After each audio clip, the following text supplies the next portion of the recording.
আমাদের বাংলাদেশ টিম যখন international cricket খেলে, ও সেটা ওডিআই বা টি-20, আমরা সবসময় একটা মানে একটা কথা আমাদের ক্রিকেট পাড়াতে বা আমাদের সমর্থকদের মধ্যেও প্রচলিত আছে না, যে 20টা রান শর্ট হইলো, 25টা রান শর্ট হইলো, 30টা রান শর্ট হইলো, হইলে ওই 25-30টা 20টা রান হইলে কিন্তু একটা ভালো স্কোর করতে পারতো, ব্যাটসম্যান জিততে পারতাম। আজকে মনে হয় সম্ভবত সানরাইজার্স হায়দ্রাবাদ ওই কথাটা চিন্তা ভাবনা করতেছে, তারা তাদের ম্যানেজমেন্ট বা তাদের প্লেয়াররা, যদি 182টা রান করতে পারতো 162 জায়গায়, তাহলেও তো ম্যাচটা জিতেও যেতে পারতাম। কারণ লাস্টে তো উইকেট পড়ছিল মুম্বাই ইন্ডিয়ান্সের, 6টা উইকেট তো তারা নিতে পারছে সানরাইজার্স হায়দ্রাবাদ। আর ব্যাপারটা হইতেছে যে সানরাইজার্স হায়দ্রাবাদ তারা যেভাবে খেলতেছে, তাদের এই আইপিএল আর কিছু বেশি কিছু আছে সম্ভাবনা বলে মনে হইতেছে না। তারা প্লে অফে যেতে পারবে এটা মনেই হচ্ছে না একেবারে। তার কারণ তাদের খেলার ধরন যা ছিল প্রথম কিছু ম্যাচে, কিন্তু পরের দিকে বা এখন তাদের খেলার ধরন খুবই বাজে।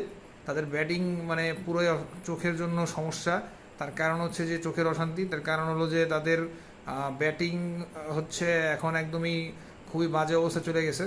তাদের এই এত মানে আইপিএল বিখ্যাত ব্যাটিং না, যেখানে ট্রাভিস হেড আছে, ঈশান কিষান আছে, হেনরিক ক্লাসেন আছে, অনিকেত ভার্মা আছে, বা অন্যান্য প্লেয়ার যারা আছে যেমন Nitish Kumar Reddy, even Pat Cummins তাদের ক্যাপ্টেন, সেও আজকে নাম্বার 6 ব্যাটিং করতে নামছিল।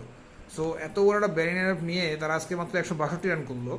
এখানে একটা বিষয় বলার, সেটা হচ্ছে যে তারা আজকে খুবই স্ট্রাগল করছে মুম্বাইয়ের এই পিচটাতে। মুম্বাইয়ের এই পিচটা কিন্তু এতটাও টাফ পিচ না। হ্যাঁ, অবশ্যই এই পিচটাতে স্পিনারদের গ্রিপ ছিল, এবং যারা স্লো বোলিং করতে পারে ইফেক্টিভলি তাদের জন্য অবশ্যই এখানে অ্যাডভান্টেজ ছিল। কিন্তু কথা হচ্ছে যে তার মানে এই না যে আপনি 180-90 বা 200 পিচে আপনি এখানে 162 রান করবেন না। এইভাবে করলে আপনি ম্যাচ জিততে পারবেন না, এবং সানরাইজার্স হায়দ্রাবাদ এই ম্যাচটা জিততে পারে নাই।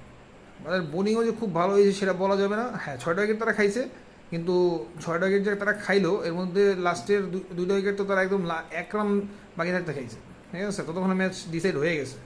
তো এখন কথা হচ্ছে যে সানরাইজার্স হায়দ্রাবাদের আসলে মনে হয় না যে আইপিএল আর খুব বেশি সম্ভাবনা আছে বলে। মুম্বাই ইন্ডিয়ান্স তারা টানা 2টা ম্যাচ জিতলো, which is a good sign for them. জানি না তারা কত যেতে পারবে, দেখা যাক।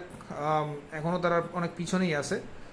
বাট সানরাইজার্স হায়দ্রাবাদের আসলে এই টুর্নামেন্টটা যেভাবে শুরু করছিল রাজস্থান রয়্যালসকে হারায়া, তখন মনে হয়েছিল যে না, সানরাইজার্স হায়দ্রাবাদ এবার হয়তো টুর্নামেন্টটা ভালো করবে এবং ভালো একটা মানে পয়েন্টের উপরের দিকে থাকবে, কিন্তু তারা আসলে আমাকে হতাশ করছে তাদের এই পারফরমেন্স দিয়ে।